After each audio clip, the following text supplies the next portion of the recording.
Gente, olha, um município que não tem um parque zoobotânico, um município que não tem uma biblioteca, que não tem um museu e que também não se interessa em ter uma universidade, principalmente para resgatar essa questão dos conhecimentos, né, da sua história, vai ficando para trás. A Inglaterra liderou esse movimento com a Alemanha no Velho Mundo, partiram para cá, para a Amazônia, e são o que são hoje a Inglaterra e a Alemanha, porque eles estudaram tudo que a gente tem aqui. Foram os primeiros botânicos do mundo que andaram aqui no Maranhão, foram alemães, foram ingleses, tá certo? Descrevendo essa paisagem diferente aqui do nosso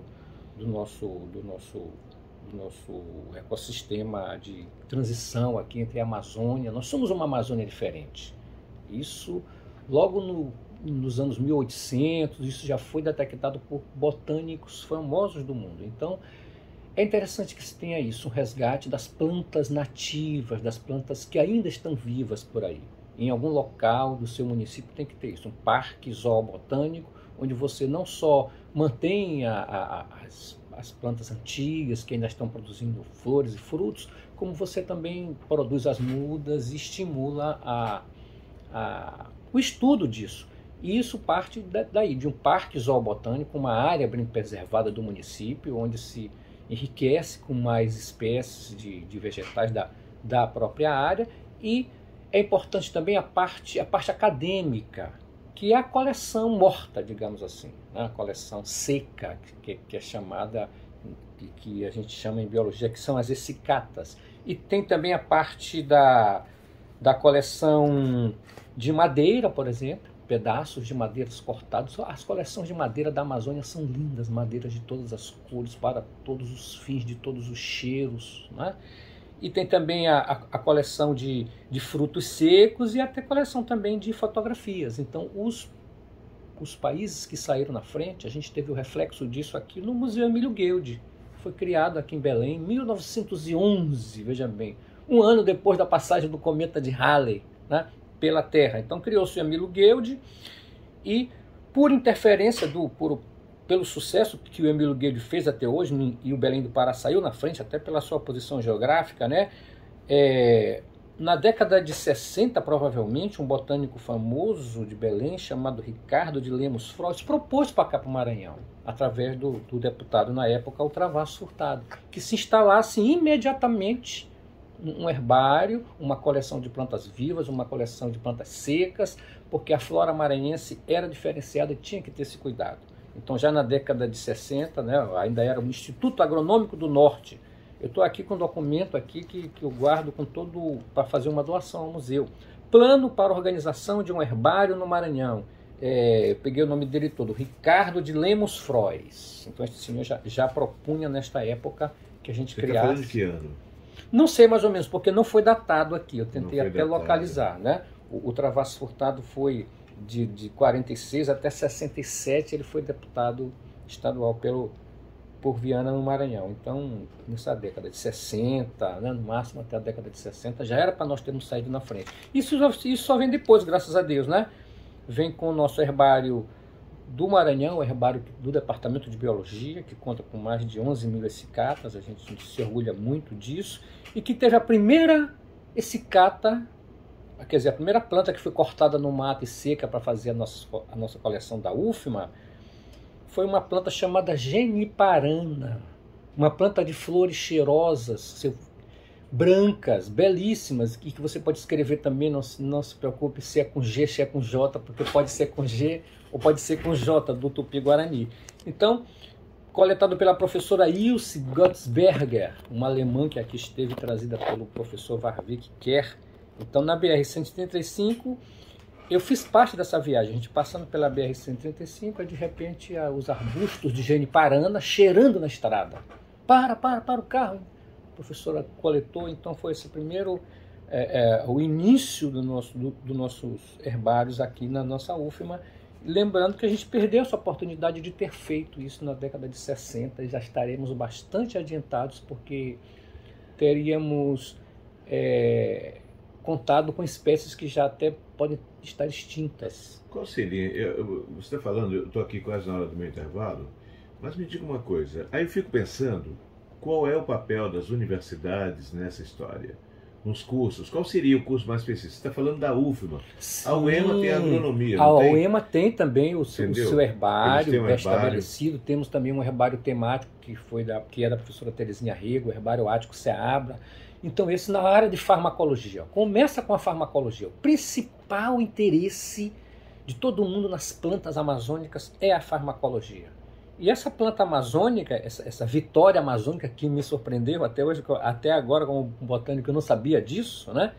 Que do tupi é chamado aguapé, em tupi, que ela é usada em rituais de cultura afro-brasileira chamado oxibata, e que o caule é comestível, a semente é comestível, chamado cará d'água, e da semente se extrai tipo uma fécula chamado milho d'água.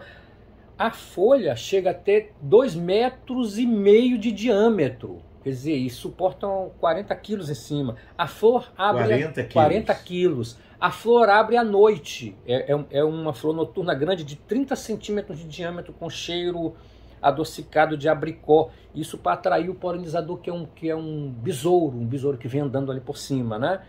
E em outros casos tem até um gosto meio de éter, inebriante, né?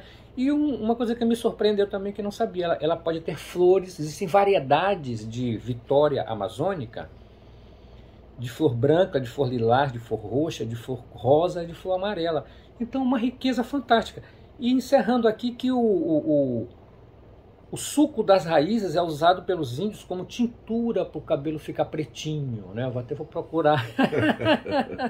Então Você está falando tudo isso da Vitória Régia. Isso, uma delas só, né, que foi descoberta aqui, foi presenteada para a rainha da Inglaterra por um alemão. Veja bem como eles, né, um alemão descobre isso aqui na Amazônia, presenteia a rainha da Inglaterra e bota o nome dela para poder aumentar o financiamento para eles virem a Vitória da Rainha Vitória. A né? Rainha Vitória, daí vem o nome. O nome vulgar Vitória Régia, mas o nome oficial Vitória Amazônica mesmo, com muito orgulho. Né? Então uma história muito bacana dessa planta, e a gente precisa estimular os municípios a estabelecerem suas áreas de preservação, né? Estabelecer quanto antes o seu parque zoobotânico. Pode já começar a reunir essas espécies, né? E quem sabe até a gente faça uma coleção de plantas vivas e traga essas maravilhas. Robson, sabe, quando eu vi pela primeira vez o aguapé, essa Vitória Amazônica, no Real Jardim Botânico de Londres. Veja bem, não tive a oportunidade de ir no Manaus, mas fui lá e vi lá, eles tratam como se fosse a coisa mais preciosa do mundo em condições lá artificiais. Então, eles levam isso a sério, a identificação e o estudo das utilidades dessas plantas nativas do nosso território. Bem, eu vi certa vez, acho que um mestre dessa área, de indígena, principalmente na área indígena, ele falava uma teoria que eu achei interessante. Ele disse que eu não sei se isso está confirmado cientificamente, quando os índios, muita gente acha que os índios não se deixaram escravizar, eles foram escravizados sim. Eles foram escravizados, tiveram um tempo enorme escravizados. Quando eles estavam sendo perseguidos, que eles estavam no litoral, quando o pessoal chegava, o que eles faziam? Eles se embrenhavam para dentro da mata e levavam consigo as plantas medicinais, as comestíveis. Então a Amazônia, ela foi plantada, porque o pessoal, como é que surgiu isso aqui?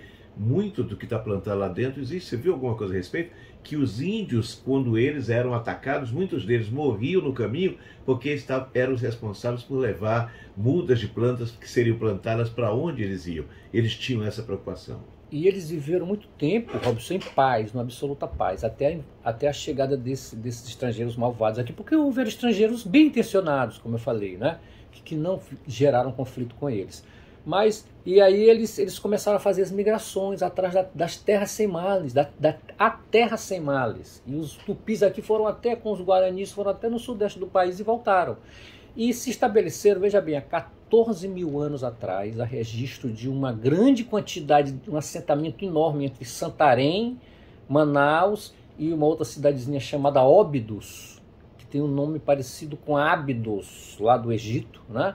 e que nesse setor aqui desenvolveu-se uma civilização muito avançada e que todo o solo amazônico dessa região, nesse trecho de Santarém e Óbidos, ele foi todo trabalhado, é chamada Terra Preta de Índio. Eles não só melhoraram a qualidade do solo numa área ampla, para poder expandir a população, se estabelecer por longos períodos de tempo, isso há 14 mil anos atrás, e eles também fizeram manejo de espécies e fizeram replantio das espécies que eles mais precisavam para melhorar a sua qualidade de vida. Você está falando de 14 mil anos 14 mil anos atrás.